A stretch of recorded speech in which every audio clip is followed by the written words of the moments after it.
আসসালামু আলাইকুম সবাইকে। আমি আজকে আপনাদের সাথে মেকআপ টিউটোরিয়াল শেয়ার করব কিভাবে আপনারা সুন্দর করে মেকআপ করে একটা পাকিস্তানি লুক নিতে পারবেন, সেটাই আজকে শেয়ার করব। তো দেখেন, এই যে প্রথমে আপনারা লিপস্টিক দিবেন। লিপস্টিক দিয়ে এই যে ব্লাশ দিবেন। ব্লাশ কিভাবে দিবেন জানেন?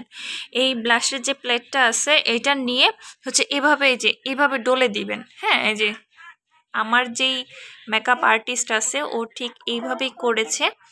তো মেকআপ আর্টিস্ট যেই লিপস্টিকটা দিছে, সেই লিপস্টিকের উপরও কিন্তু ব্লাশ দিছে। এই যে দেখেন, দেখি এখানে তাকাও তো।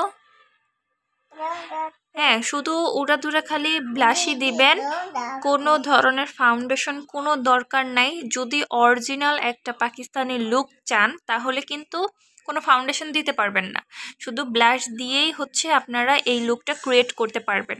এই যে দেখেন, এই যে ব্লাশ কিন্তু আরও দেওয়া বাকি, আরও ব্লাশ দিতে হবে। এই যে ব্লাশ দিতে দিতে কিন্তু আপনি খাটের মধ্যেও কিন্তু আপনার বিছানার মধ্যে ব্লাশ দিতে হবে। হ্যাঁ, তাহলেই কিন্তু পাকিস্তানি যে লুক সেটা পাবেন। এই যে দেখেন, এখন চেহারায় আপনার ব্লাশ দেওয়া শেষ। ফেসে যখন ব্লাশ দেওয়া শেষ হবে তখন আপনি এই যেভাবে বিছানার ওপরে, চাদরের ওপরে এভাবে ব্লাশ দিবেন। আমি যেভাবে যেভাবে টিউটোরিয়ালটা দেখাইতেছি সেভাবেই কিন্তু করতে হবে, তাহলেই কিন্তু অরিজিনাল পাকিস্তানি লুক পাবেন। ঠিক আছে?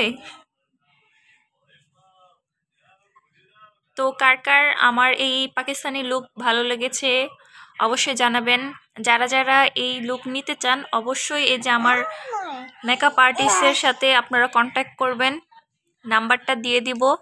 এই যে দেখেন, এই যে এইভাবে ব্লাশ দিবেন। এই যে দেখেন, আমি আরেকবার দেখিয়ে দিচ্ছি। হ্যাঁ, এই যে দেখেন, হনুমান সেজে যাবেন। হ্যাঁ, পাকিস্তানি লুক দিতে দিতে হনুমান হয়ে যাবেন। এই যে ঠিক আছে, যার যার ভালো লাগবে অবশ্যই আমাদের সাথে কন্ট্যাক্ট করবেন। আমাদের এই আর্টিস্ট কাছে মেকআপের জন্য আপনারা বুকিং দিয়ে রাখবেন। ওকে, আল্লাহ হাফিজ।